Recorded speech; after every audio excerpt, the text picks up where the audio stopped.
So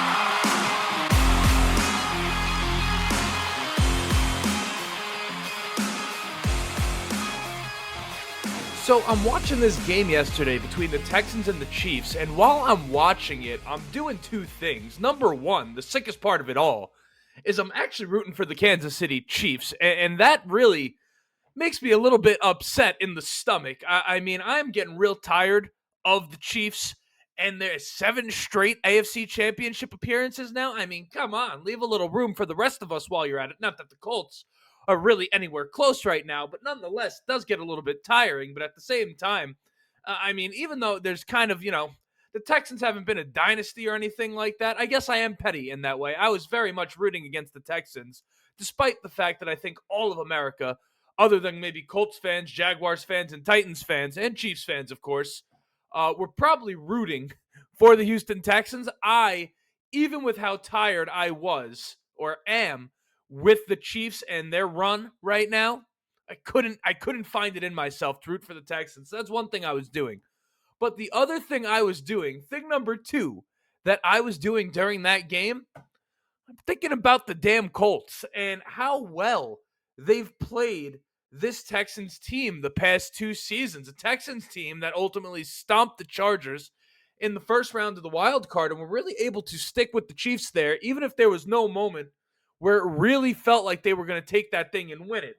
And I figured it would make for an interesting thought experiment for the purposes of the show to kind of talk a little bit about the Colts versus the Texans in the sense of how close the Colts are, right? Because it's so easy to get caught up in the Colts' shortcomings. But when you think about what a team has to do or what this team has to do to get back on track and hopefully steer this ship in the right direction, sure, you could compare them to teams like the Bills, the Ravens, the Chiefs, the Eagles. That's one way to go about it. You could call it the standard being Super Bowl or bust, and that's totally fine. But the more realistic side of things is that before you get to that point, there is a side of things where you really just need to be better than the Houston Texans to start. Like, before you walk, you crawl. And in this case, walking would be an actual playoff run. Crawling would be beating the Texans in the AFC South and winning that division for the first time since Chris Ballard's been the general manager of the team. And if you could be better than the Houston Texans, right, because we know the AFC South stinks, okay? But that doesn't take away from the Houston Texans. If you could be better than them, you're a pretty damn good football team. And the fact of the matter is that despite the Texans being the class of the AFC South as it currently stands, that was still a 10-7 team. And the Colts were not too far behind that from a record perspective, even if it felt like success this year was super far away from where we were. So the question is, exactly how far away from the Texans are the Indianapolis Colts? Like, sure, you look at the quarterback position where on one hand, you have the best quarterback prospect I've seen in the past 4 years, not named Tanner McKee, in CJ Stroud. And on the other, you have an uncertain boomer bust type of guy, project quarterback, in Anthony Richardson. So there is a level of this conversation, I'll admit, that does become somewhat meaningless if the quarterback position isn't figured out, right? Because in this league, it ultimately does not matter how good of a team you are. Broad stroke, of course, there's exceptions to this rule. If you don't have a guy at the quarterback position that you really are confident you can build around, you're not going to win a whole lot of games consistently in this league. It's why so often in the playoffs, when picking a team to win one game, forget about the season-long record, one game for all the marbles, you can practically defer to asking yourself which team has the better quarterback and then pick the winner of the game with a pretty high degree of accuracy. A great example would be the Rams versus the Vikings in the wild card round. Like, the Vikings were the better team for basically the entire season for the most part. Like, I'm sure there were weeks where the Rams played better and vice versa. But the Vikings were 14-3 and the Rams were 11-7. And then Matt Stafford just goes out there and completely outclasses Sam Darnold to the point where the Vikings really looked like they didn't even belong on the field with the Los Angeles Rams. That's what you watched in that wild card round. Quarterback versus quarterback, and one of them was able to show the levels to being a great quarterback in the NFL. Yet despite all of the things that I just said, the Colts, since the 2023 draft in which Richardson and Stroud were both drafted, Richardson won the first game between the two. He missed the second one. That's the Gardner Minshew one with the Tyler Goodson pass and the whole bit. And then lost the ones this season against C.J. Stroud and the Texans by a combined 5 points total. So despite all the negative noise around the Indianapolis Colts, you do wonder if Anthony Richardson is to take a step this offseason, a step that surprises us.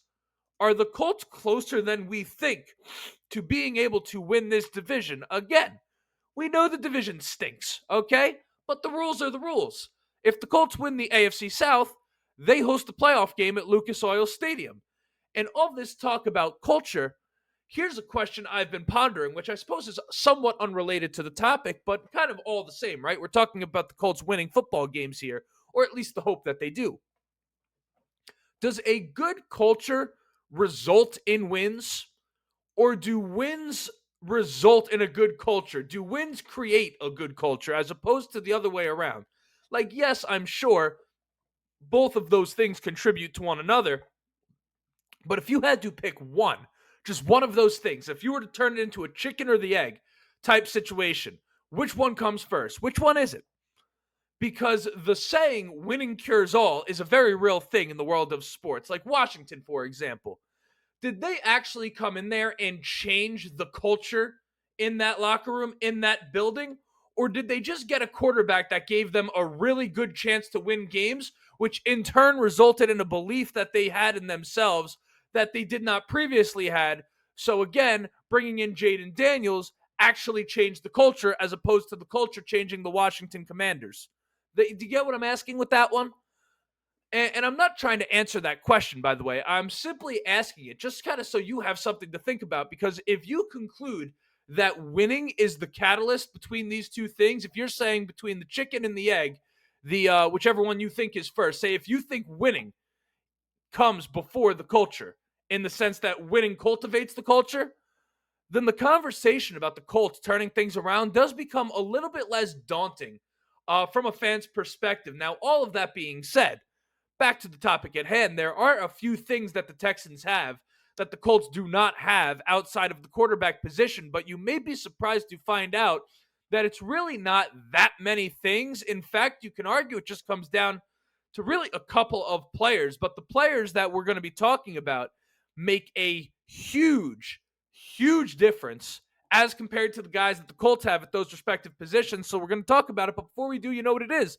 Got to introduce myself. My name is Justin. This right here is the Ride the Bench Colts podcast. As always, I ask anyone watching on YouTube and enjoying the show, go ahead, shoot it a like. It's going to help me get out to as many Colts fans as humanly possible. Of course, subscribe if you want to be a part of the journey. We're on the road to 3,500 subscribers before ultimately shooting for 5,000 as the huge milestone. Speak of the number 5, audio listeners, leave a 5-star review. Let the people know how much you're enjoying the show. But most of all, enjoy the content. Let's have a little bit of smart, intellectual, fancy schmancy discussion about the Indianapolis Colts. Be civil in the comments section and just be nice to the person on the other side of the keyboard. Okay, you don't know what they're going through today, but now back to the regularly scheduled programming. So when I look at the roster outside of the quarterback position, I really see two players and two players alone that make the difference between the Colts and the Texans. And then I suppose there's one player as well, so 3 players. But one of them isn't so much better than the guy that we have as much as that he represents kind of a key component that the Colts are missing that I think they need to add this offseason. And no, I'm not talking about the wide receivers. I know that may be where some of your minds are going. In my opinion, the Colts are really solid in that wide receiver department. Like, there's only so many passes to go around over the course of a game. So ultimately, you can have the top 5 wideouts in the league all on your roster. At some point, it does end up resulting in a law of diminishing returns to some degree. And the unit of Michael Pittman Jr., Josh Downs, and Alec Pierce fit into an offense just as seamlessly. They fit into those roles just as well as the guys on the Texans do.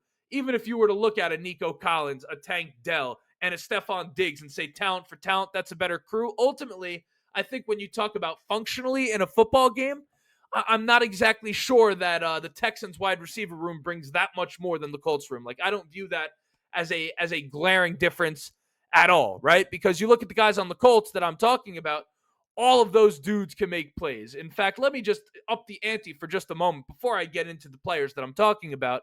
The Colts actually have the better offensive line, and it's not particularly close. Like CJ Stroud was the second most sacked quarterback in the entire NFL this season. So, with all of that being said, the two players that I talk about, or I'm talking about, their names are Will Anderson and Derek Stingley Jr. And you look back to this past year's draft, which I'm going to definitely want to reflect on at some point. And I suppose really maybe this episode might just be the reflection on it because there's a few points to bring up, right? If you remember the really popular clip at the time during that draft was Ballard when Latu, who was the first defensive player drafted, meaning that the Colts had their pick at any defender on the board in a year where everyone and their mother knew the Colts needed defense. Ballard picked Latu, crossed his arm, chuckled arrogantly, and said, we just got the best rusher in the draft, right? Now, he drafted Latu over Jared Verse. And I'm not saying that at the time I had a strong opinion as to which one of those guys was going to be better. But if we were to look at one season and one season alone, Mr. Ballard, you did not draft the best pass rusher in that draft. As it turns out so far, Jared Verse has been that guy. Now, Latu, to be fair, is nowhere near a bust, and the verdict is still out on that. But Verse was absolutely spectacular this year. But that maybe is a conversation for a different day.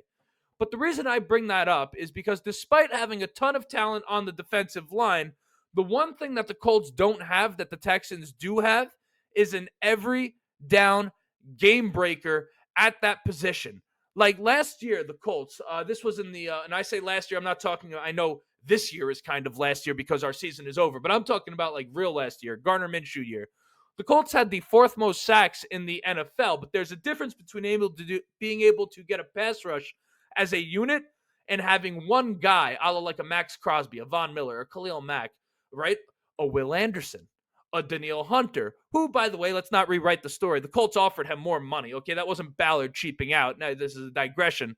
Just before we hear that in the comment section, the Colts offered more money to Danielle Hunter than the Texans did. He decided to go there. Now, you say that may say whatever it is that you wanted to say about the Colts, but neither here nor there. My point is that the Colts don't have a single guy that the opposing team looks at going into the week as an edge rusher and says, this guy, if we don't pay attention to him, is going to blow up this entire game, okay? That's something the Texans have that the Colts do not have. And the Texans have one that is ascending at that. Like Danielle Hunter's the one side of it, sure, but Will Anderson, 11 sacks in 14 games, that is more than any one player on our team had over the course of 17 games, okay? In fact, Latu only had 4 sacks in 7 games. Now, there's absolutely a world where Latu has a fantastic offseason and really comes into his own next year. In fact, of all the things that Colts fans can hope for, that's not only something that's well within the realm of possibilities, but actually something that would probably very quickly change the conversation we have about this defense. But something that I don't think we should write off or forget about, right? Latu, the possibility that he goes into this offseason, comes into next year, and kind of really becomes the guy that he was supposed to be is going to be something I want to keep my tabs on as we get into mini camps, OTAs, preseason, etc., etc. But on the other hand, you do have the Derek Stingley side of this thing, okay? And what a difference it makes from a play calling perspective on the defensive side of the ball to have a guy like Derek Stingley that you know can match up one-on-one with any wide receiver in the league. Like, to go back to the Vikings, who we spoke about before, when you verse them, listen, at the end of the day, you could have Deion Sanders and a bottle of NyQuil to spike Justin Jefferson's Gatorade with, okay?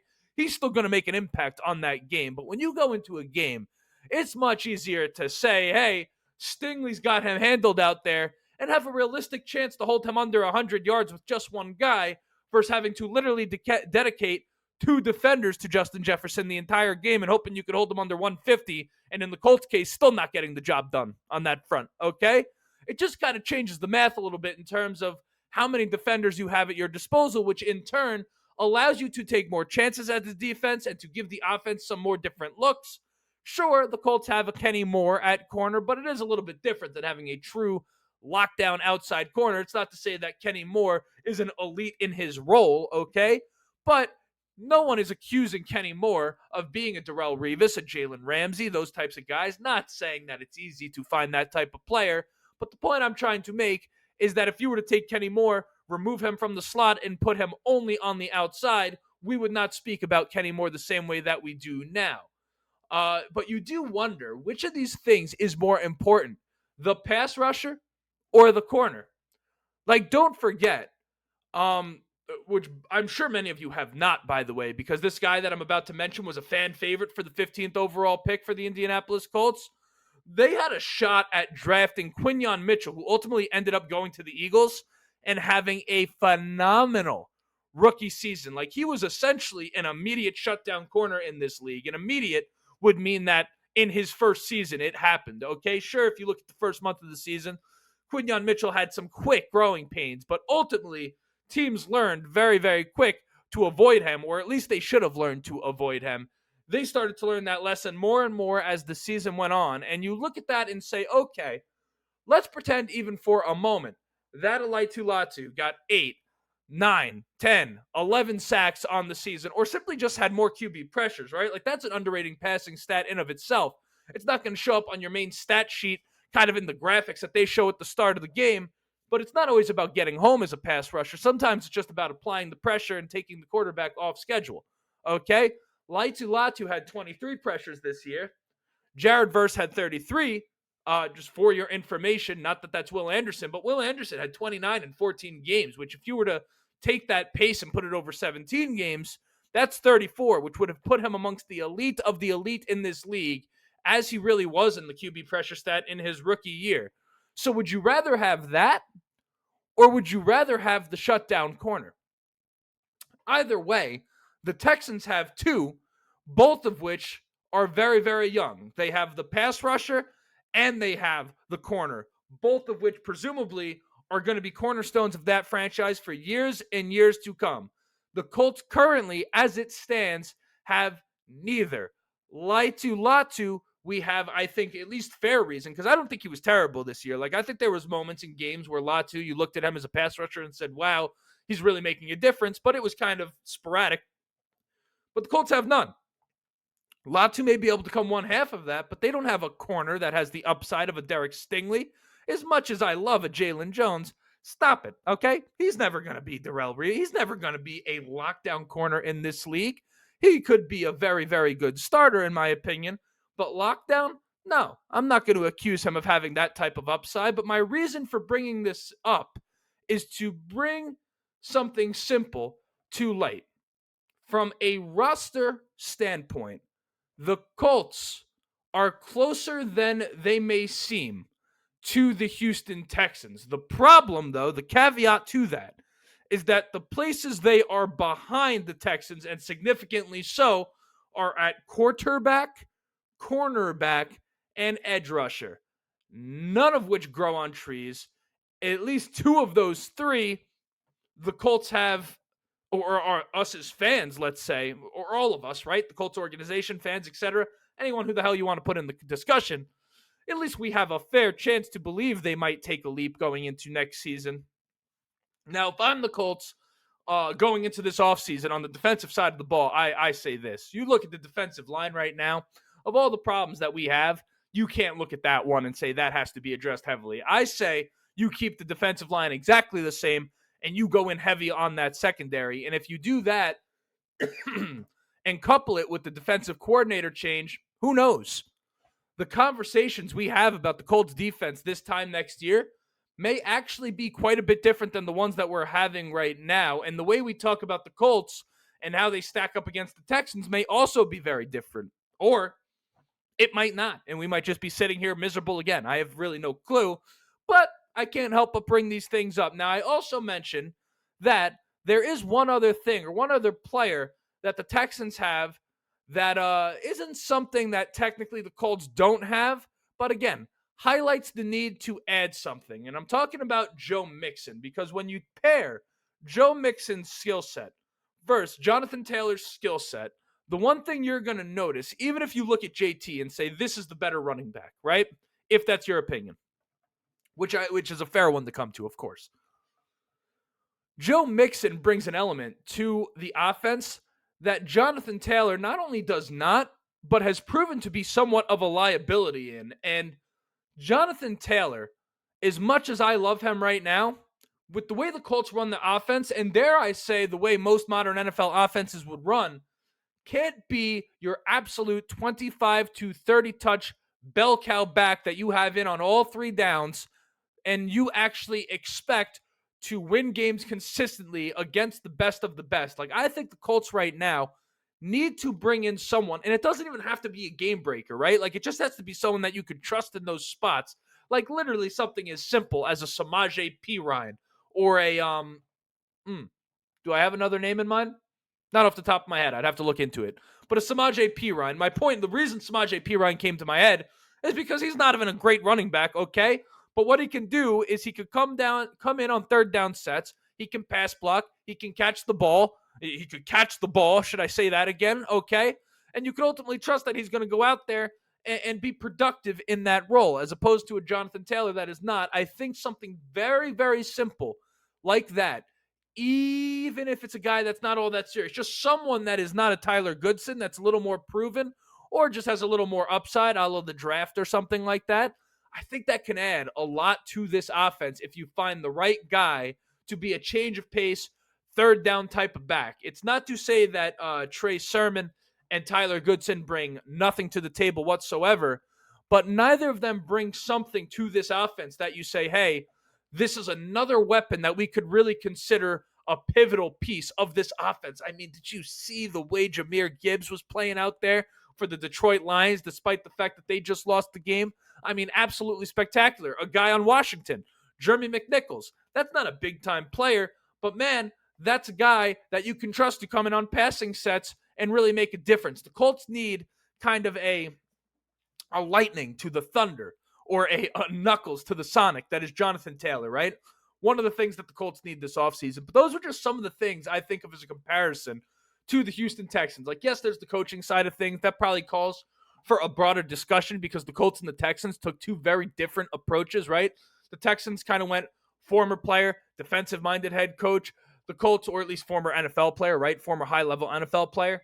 And the Colts went kind of one of these offensive guru types. And you see examples of both of these things working across the league. Like, you think of the Kyle Shanahans, the Sean McVays, the Nick Siriannis, even though Shane Steichen was calling his plays, and whoever they have right now is also calling his plays, Kellen Moore, okay?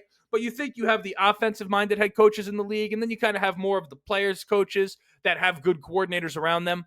Both formulas can work, right? There's really no evidence to say that one is definitely better than the other. That's another difference between these two teams, but I was really just talking about from a personnel standpoint. Can't help but notice these teams are kind of close to one another, or at least closer than perhaps we may think. But that's the episode for today. Enjoy playoff football today, or enjoy the week. I don't know when it is that you're watching this. Maybe the playoff game's already ended, but that's all I have. So my name is Justin. This right here was the Ryan the Bench Colts podcast, and as always, go Colts.